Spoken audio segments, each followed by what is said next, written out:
والله إن بر الأمهات خاصة يجعل أبواب السماوات ما تغلق دون دعائك. والله إن مستقبلك يمكن ترسمه أمك، ما هي بمذاكرتك ولا شهادتك ولا تفرغك، ترسمه رح الله يفتح لك كل باب يغلق في وجهك. الله أكبر. وتنفتح. من هو البار؟ هو المصاحب.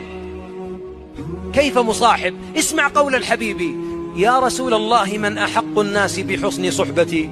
من اللي كفو ويستاهل ويجب علي أن أصحبه حتى أفارقه أو يفارقني، أموت ولا يموت؟ قال أمك. ثم من؟ أمك. ثم من؟ أمك. الله المستعان. يعني البر 4 أقسام، 3 أرباعه للأم وربع للأب. قال ثم من؟ قال أبوك.